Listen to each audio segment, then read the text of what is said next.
everybody. I'm Cassidy, one of your Indianapolis Colts cheerleaders, and you're watching the Believe in Colts podcast.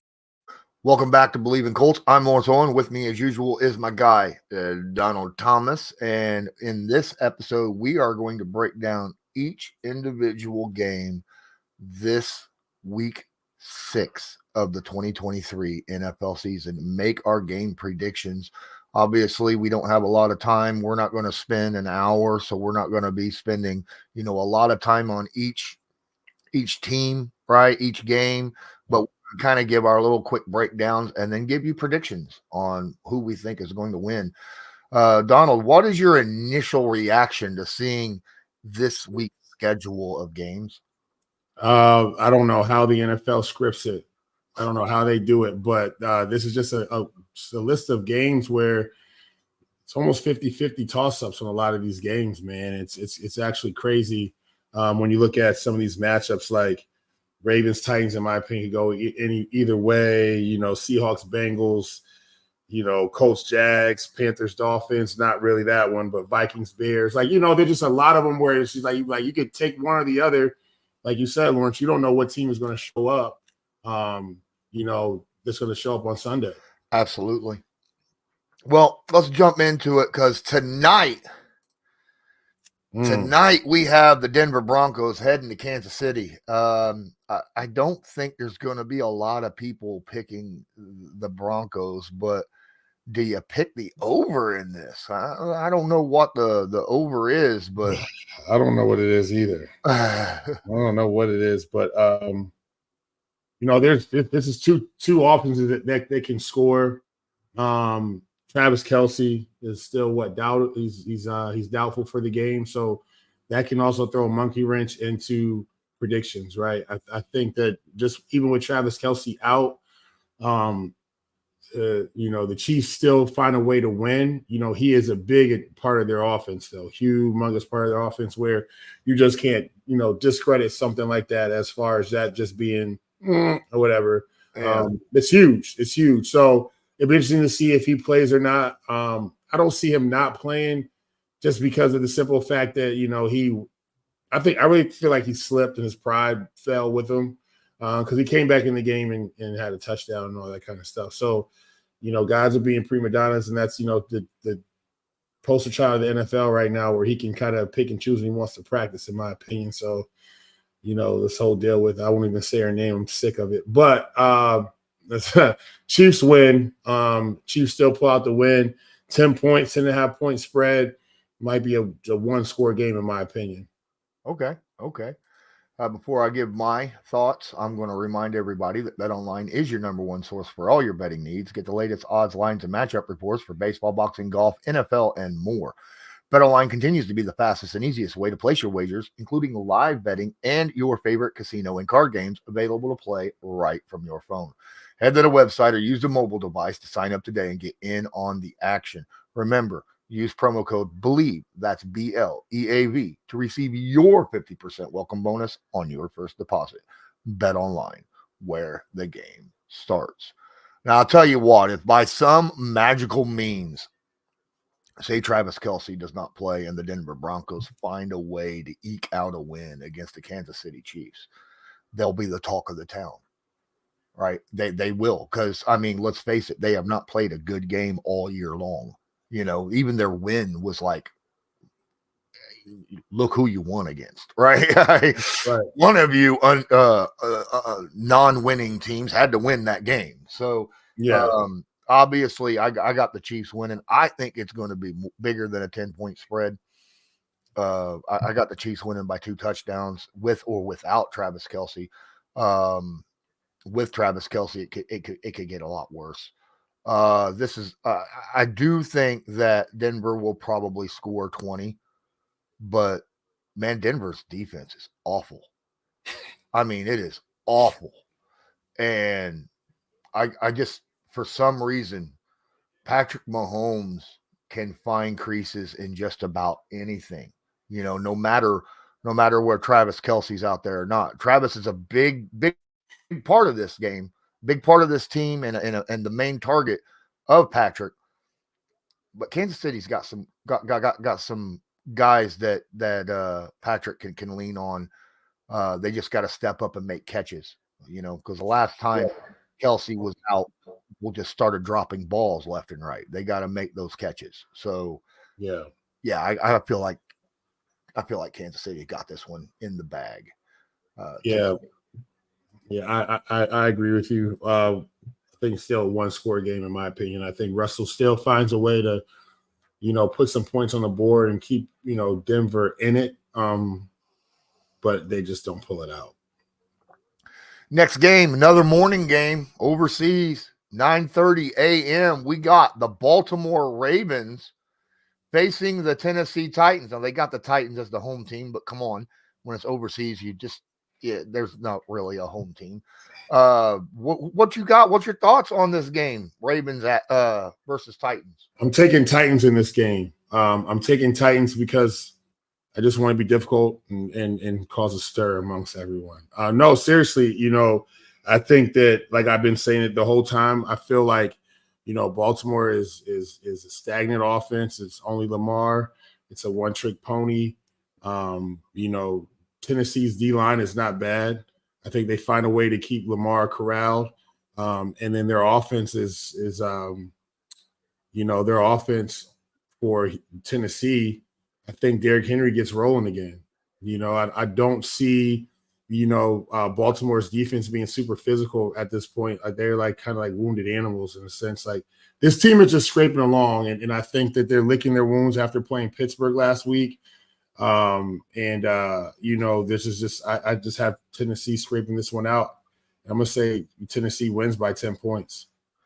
So I'm gonna pick Tennessee as well for a combination of reasons, and they all play into each other. Number one, the only thing Baltimore's got going for them right now is their run game, right? Mm-hmm. Their pass game is not what was supposedly advertised with a new offensive coordinator. Right?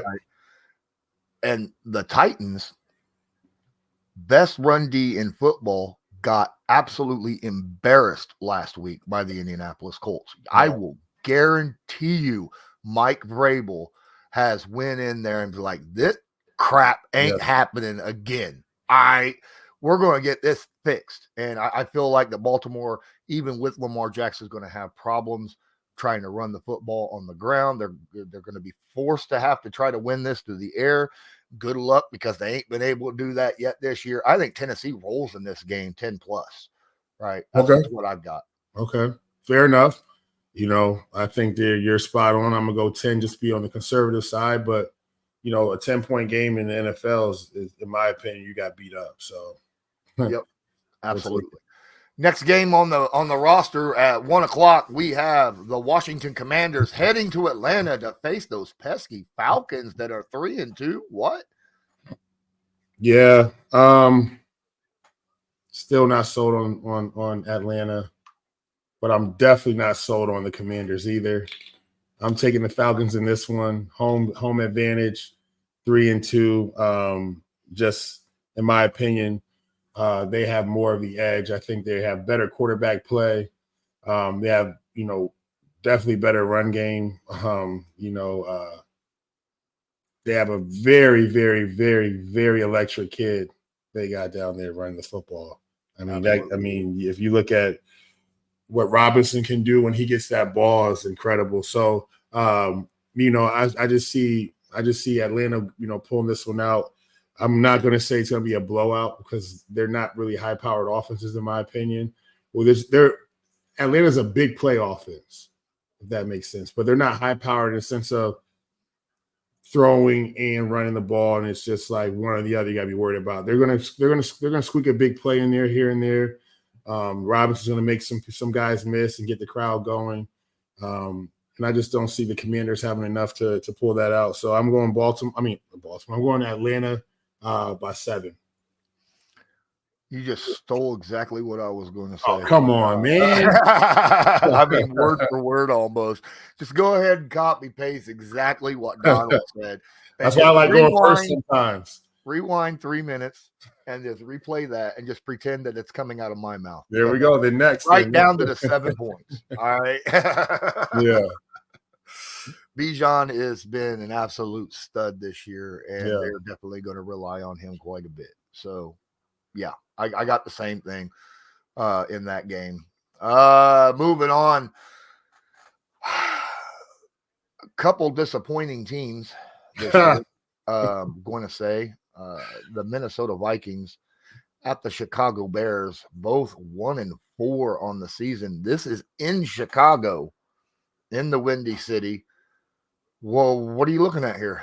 Do they have to play? Why isn't this the Thursday night football game? It's so painful to watch Chicago play. No, I mean it's just one of those things where I just can't do it. Like I can't, like it just, the only time the game is promising is when before the opening kickoff. And even then I'm just still like shaky on it. Like the Vikings are a better football team than Chicago. There was talks about trading Kirk Cousins and all this kind of stuff. Like, who's taking him to where? Like, where is he going? Right. So, I got Vikings.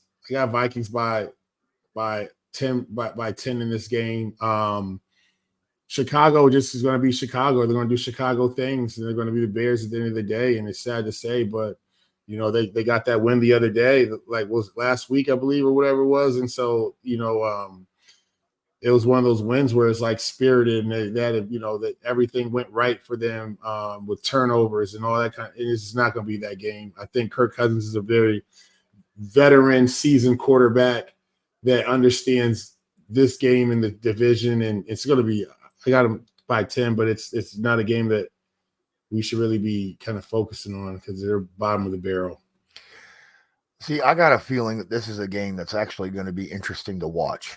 Not because, standings or anything of that nature. I feel like there could be a lot of offense in this game. I feel like that the Bears, Matt Eberflus is finally, he told his offensive coordinator, just let Fields be Fields. Let's stop trying to coach him and let him go out there. He made that whole point about, too much stuff up here. I'm thinking too much. Just let me play. I feel like they let him do that last week, and look what he did. Right. He did a very good job offensively. The defense is still crap. All right. Yeah. I feel like both teams could put up, 25 plus points in this game. I'm going to go with you on this one. I think the Minnesota overall is a better team than Chicago. I don't think it's going to be a 10-point, plus win. I think it's going to be 7 or less, but I still feel like Minnesota should walk in the Chicago and win this game. Remember you said that. Yep, absolutely. All right. Now we got the Seattle Seahawks heading to the Cincinnati Bengals are now 2-3. Oh, are they on a roll? We got Cincinnati hosting the Seattle Seahawks. I already know what your thought process is on this, but I'm gonna go ahead and let you tell everybody else. You know me so well by now. Here's the deal. The Bengals are who we thought they are, right? They're not a good football team, in my opinion. They got a lot of things going on behind the scenes. Seattle's a team that they're going to come ready to play. I think Geno's on a mission to even quiet the haters from last year that said he was a one-time thing and a fluke and all that. And I've always been a Geno fan. So I see, Seattle coming in, and I see Seattle winning a football game, making some big plays and not turning the ball over. I think Cincinnati's going to I think Burrow makes a couple bad throws here, and I think that they jump on top of him. And I have a feeling it's going to be a one-score game, in my opinion, but Seattle pulls it out. See, in my opinion, both games that the Bengals won this year have asterisks beside them, right? Starting quarterback out, or, just a bad team, things of that nature. That's where they got. And I'm with you right now. There's nothing that shows me that the Cincinnati Bengals are a team worthy of picking over, a team that is playing actually good football against decent teams, right?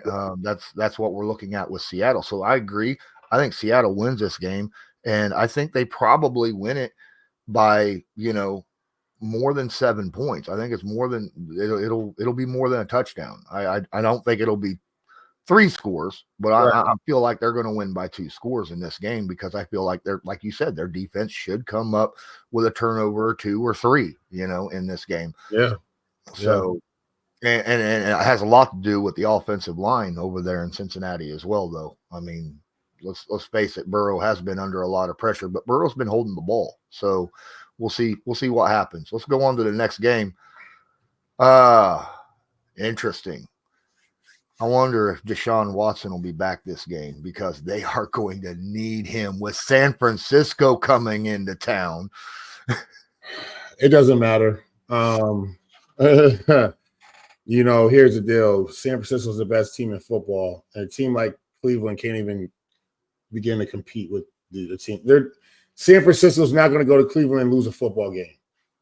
That's not the game that they go over and they don't take care of business. They're that good of a team where, San Fran goes to another team with that's in the middle of the road, like a Baltimore, and slip up, or Steelers and slip up or something like that, right? They're not going to go to Cleveland and slip up.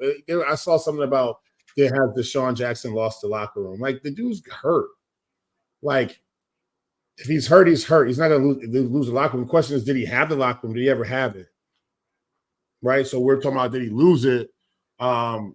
Cleveland's gonna struggle. San Francisco's defensive line, a good matchup is the Steve Bosa versus Jones, the rookie, DeJuan Jones from Ohio State. That's gonna be a good test for him. And I don't think that if Deshaun is ready to play, if he's not 100%, I think they think about that matchup right there and think twice about putting him out there against, the rookie against the vet like that, which, I think Jones can hold his own, but I don't know about through all 4 quarters yet against a pass rusher of that caliber, and that changes the game. I think Myles Garrett has a hell of a game this week, though. I think he's a game changer. He kind of keeps the game close a little bit in the sense of, maybe creating some ruckus back there for Purdy, but the way Purdy's playing and how dynamic they are, he's not going to have to drop back and sit back. They're going to start throwing those screens and quick passes, getting the ball out and moving the pocket away from Myles Garrett to the point where, it's going to be a game where it's going to be a one-sided, lopsided blowout, in my opinion. And I see this thing being at least a 17-point game. Wow. Well, Elijah Mitchell and Deshaun Watson did not practice yesterday still. So that's huge in this game. If Deshaun Watson was playing, then I would give them a little bit more of an edge, but he's still dealing with that shoulder injury. Yeah. Now look, the Browns defense is legit. Okay. And they can get after the quarterback. They can make, things happen. But, when it comes to an offense in the NFL about a team that can get the ball out quickly and create yards after catch, no one does it better than San Francisco, right? Nobody. They design plays for specifically that, and they're very good at executing those type of plays. I agree with you. This is 2 scores plus. San Francisco wins. If it was Deshaun Watson, I'd say maybe 10 points, but at this point, no, this game's going to get out of hand quickly. Yeah, quick. Yep. New Orleans Saints heads to the Houston Texans. Interesting game. What you got going on here? I'm taking the Texans in this game. Home field, I think CJ Stroud's playing lights out right now for the, out of all the rookies. I keep saying it week in and week out. Coming out of college, he was clearly my choice as the best quarterback in the draft. He's playing like it right now. The kid's playing like it, and that's one thing that's very important for him to be able to keep, continuing to play at a high level. The Saints are going to come in here and they're going to roll down to Houston and think that it's sweet. I think Derek Carr is playing good, but it's not good enough. And so, I just have a feeling I'm seeing it. It's going to be a tight game. It's a 7-point game, but I got Houston pulling that one out. It's a tough one for me. I feel like these are 2 very evenly matched teams right now. CJ Stroud's playing very good football. but I'm worried about their defense. Right. This is the thing. The Texans defense is not what I would say is playing top level football. And the Saints, like you said, Derek Carr is playing pretty good. And maybe not at the beginning of the year, but he's really settled into it at this point. And look, I would like to be able to pick the Texans because they are an AFC South team, and I got unless you're playing against the Colts or they have some kind of a effect on where the Colts are in the division. But at this point, I'm going to go with the Saints in a tight, like 3-point game. I feel like this is something that's going to come down to the end of the game. It's going to be a play. Who do I trust more to make a play at the end of a game to win? Maybe to make a drive to score, to win off a field goal or something. And right now, I'm going to go with Derek Carr over C.J. Stroud right now. Well, I'm gonna write this one down because I know I'm right on this one. Well, we'll see. Let me get it down because I remember what you said now. Boom. All right, boom. That one's written down. All right. We're not going to be talking about the Indianapolis Colts at Jacksonville. If you want to watch that, go check out our 26-minute preview of that show. We're going to move on to the last 1:00 game of Sunday, and that's the Carolina Panthers heading to the Miami Dolphins. Oh my goodness! Hold the phones. Oh man, God, it's a toss-up here. The line's almost 14 points in this game, and I think that they're just being nice in Vegas. I think this is going to be a 21 to 24-point victory. The Dolphins will have. I don't think this thing's close. Bryce Young is struggling, and it is evident, and Miami's offense is firing. The loss of their starting running back hurts them, I think, but I think that they have enough to make up for that in the run game, and they definitely have enough in the pass game that they can kind of mask it for the next few weeks until that kid comes back, and hopefully he's healthy because he was having a hell of a rookie campaign. But I see this game getting out of hand very quickly. Yeah, I'm not picking the upset here. Not even close. No. Right. It's not happening. I'm not going to do it. No. We're going to move this along a little bit quicker as, time's starting to run out for us. We're going to go ahead and go to the first 4:00 game. That's the Patriots at the Raiders, two teams that have not been looking up to par as of late. What are we looking at here? Well, this is a game of coaches that coach together, and Josh McDaniels versus Bill Belichick. And I wish it was under better circumstances, but clearly the Raiders have the edge here. Patriots are tanking. I think it's all falling apart. I feel bad for Bill because Bill's had a hell of a run, but I think it's over. I think it's over with. I think that the Patriots have packed it up in the way they've been playing, and Raiders roll them. I think it's going to be a 10-point game. It's not going to be a blowout. Yeah, this is a game. Look, Belichick knows McDaniels, right? He knows him very, very, very well. But I don't feel like he has the fire with the injuries he's had on defense. I don't think he has the firepower to stop some of the guys over there on the Raiders offense. I agree with you. I think the Raiders win, especially at home. Yeah. Moving on to the 4:30 game. First one is the Lions at the Buccaneers, 4-1 versus 3-1. Wow, this could be the game of the week. It is the game of the week, in my opinion. This game is Lions are rolling 4-1. They got a very tough task going down to Tampa and playing those pesky Bucs. I think the Bucs, like I said before, they're a good football team and they're proving it. I think my guy once again, Baker Mayfield. He has a day, and this is the edge, right? This is why this game is such a toss-up, because you have two discarded quarterbacks that are still showing that they can play, and they have the locker room. They're leading the team. But I'm going to give the edge here. I'm going to give the edge here to Tampa Bay in this game. Home game, Baker Mayfield. I think he rallies the troops. I think that they are going to shut the Tampa Bay defense is going to slow down this Detroit offense here, and I think they pull it out. But Dan Campbell's going to have those guys teed up and ready to go. This is the best game of the week. I'm telling everybody right now. Let me write this one down too.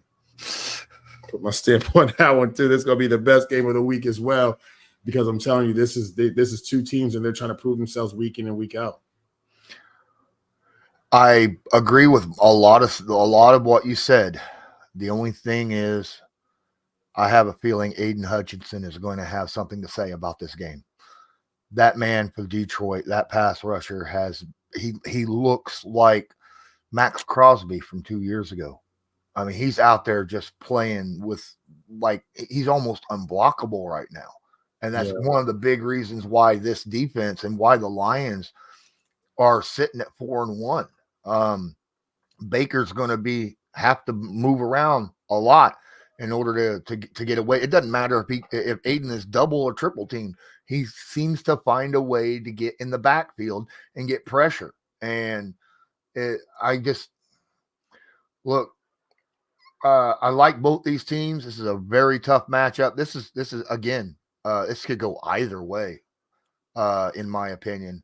But I'm gonna go against you on this one as well. I think the Lions win this game. Mostly off the back of, I think the defense gets a little bit of push here, maybe gets a turnover or two. Baker is known that when his offensive line isn't able to give him protection and he has to roll out or something of that nature, a lot of times he'll make a bad decision once in a while. Still a good quarterback in my opinion. Just it is what it is. I think the Lions come up with a couple turnovers, gives Goff and those boys a few more extra possessions, and I think they play a little more safer on offense. And they end up winning due to the turnovers. So, agree to disagree. There we go. I like it. There we go. Arizona Cardinals at the Rams. Taking the Rams. Cardinals are in disarray right now, man. You know, they got that one victory riding high with Hobbs, and I mean that was just a fluke. Embarrassing. It makes Dallas look even worse week in and week out, and I love to say that, right? But it makes Dallas look even worse losing to them. But I'm going to go LA here. I don't see, Arizona. I don't see Arizona coming in and getting a win here in LA. Just too much going on. I think that LA's defense is what the deciding factor of this game is going to be, because, like I said, LA's offense is not, with the return of Cooper Kupp, definitely helps them out tremendously. And then you got Puka. Did I say it right? Puka Nacua. Excuse me. Puka Nacua. Yeah, Puka Nacua. The Rams have a potent passing game. It's just their run game just isn't enough to where they're going to be a serious contender. So, make a long story short, LA by 10. Oh, by 10. Yeah. All right. Look, the Rams are better than their 2-3 record. They haven't had Cooper Kupp. They just finally getting him back. Yeah. I agree 100% that the Rams are a way better team. I mean, come on, right? They're not playing Philadelphia like they did last week. They're playing the Arizona Cardinals. Yes, 2 scores. No question in my book.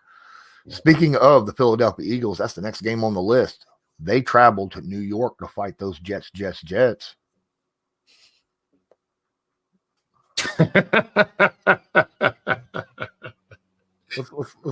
Come on. I'm going Eagles. I'm going Eagles here. I'm going Eagles. Although I will say this game is not a runaway game. This is a 10-point game at best. At worst, a 10-point game. I think the Jets keep it a lot closer than we think, but I think that the Eagles are scrappy. The Eagles don't. Here's the thing: Eagles don't quit. They play all 4 quarters, and Jalen Hurts and those boys find a way to win. It's just the Jets have a good defense, and there's no way else to shape that. That's what's going to keep them in games. It's just a simple fact they just don't have enough on offense to win games, if that makes sense. So it's going to be, I'm saying, a 10-point game. It might even be a one-score game here. They're going to play them tough, just like they played Kansas City. And so I'm going to definitely go Philly, but I'm going to say 7 points. You sound a lot like me when you know, back when they played Kansas City, and I said, this is not going to be a runaway game. I know. I remember you saying that. You did say that, and that's why I'm making my prediction the way I'm making it, because the Jets defense is good. I mean, they lost Rodgers, but they lose. That defense is still solid. So absolutely, yeah. Look, Philly's defense, their front seven's nasty. Maybe again, I'm going to say probably the best defensive line depth wise in football. Right, they are amazing out there. So that's going to put a lot of pressure on a certain Jets quarterback, and we all know what that does to him. Right, when he's under pressure on a consistent basis, he sees ghosts. We all know about it. We talked about, we've seen it in the past. I got a feeling this can be a runaway game in this situation. Look, Kansas City doesn't have the D-line. They got one guy, Chris Jones, right? Whereas Philly's D-line is nasty. I got a feeling that this is a game where this could be 14 or more. But I got the Eagles, and the only reason is the Eagles are built in a way that is not good for the Jets, right? Completely like their kryptonite, the way they're built right now. So, but I hear you. The Jets D, they're gonna hold their own. They're not gonna give up no 30 points, you know. Giants at Bills. Sunday night football. They're, with Von Miller back, and the Bills have a pretty good defensive line. Giants, with Daniel Jones being out, and them just being the Giants. This game is not a battle of New York. This game is not a battle for anything besides another football game that the Bills have to face. I think the Bills come back and beat the snot out of New York, out of the Giants, just because of the way they lost to Jacksonville. I don't see this game being close by any stretch of the imagination. Giants' offensive line is very, very porous. I won't say bad. I'm going to say porous. This is a game where I think it might be 21-plus points in favor of the Bills. I was going to say 17-plus, but we're on the same track, 3 scores. Yep. I'm just going to leave it at that. You're dead on right on basically everything you just said. Last game of the week, Monday Night Football, could be interesting. Dallas Cowboys at the Chargers. Oh, man.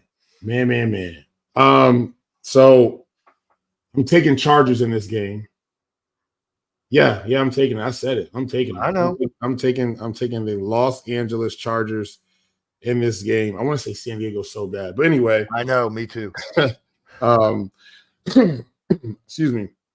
I think Justin Herbert is going to be the deciding factor in this game. I think, up front for LA, on the defensive side of the ball, they are superior than the Cowboys' offensive line. I think that there has been a blueprint or a recipe out now on how to slow down Micah Parsons. The San Francisco displayed, just beat him up. But you got to have the guys that want to do it. So, and you have the right personnel to be able to beat them up like San Francisco had. I don't think that they have, I don't think that the Rams have that, like how San Francisco has that in offensive line play. But I think that there has been a blueprint out on how to slow him down. And you see, once you can slow him down, there's holes in this defense. With them losing their starting linebacker, Parsons, you found a recipe for him. You already lost Trayvon Diggs. There are holes in this defense that can be exploited, and I think that if Justin Herbert gets a chance to exploit them, they get the win here. I'm going to go out and say Chargers by 7. It's a tight game. I think it is a tight game right until the end, and I got a feeling that This is a game where a certain player has not been talked about very much this year. And a lot of people forgot that he's on the Cowboys. But I think he makes an impact in this game, especially late. Because I don't feel like there's a guy at wide receiver right now for the Chargers that can exploit anything on this cornerback, and that's Stephon Gilmore. I feel like he's going to lock down somebody and probably get an interception in this game. Look, you talk about, look, San Francisco's offensive line and tight ends are way, way better than the Los Angeles Chargers, right? And they will have to come in with a mindset to stop them. And look, the Cowboys, they got embarrassed in San Fran. I mean, embarrassed. Yeah. I don't like picking the Cowboys, but I'm going to. I think they win on a defensive play at the end of the game. I don't like it, but it's just how I'm seeing the game going, Oh boy. All right. I got that one down too. Yeah. We're gonna have to agree to disagree on that. I feel about the Cowboys, but still every point that I said was spot on. I don't think you're wrong either for your opinions.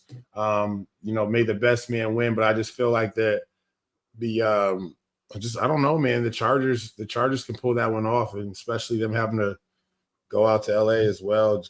Adds another distraction to the whole Dallas circus. I hear you. And I understand. But we'll see. I mean, this is, again, it's one of those games that, in my opinion, can go either way, right? Yeah. It depends upon which team, on either team, which team shows up. Yeah, especially in Dallas, you don't know who's going to show up. I mean, exactly. Come on, you guys went out to Arizona and lost, so who knows? Exactly.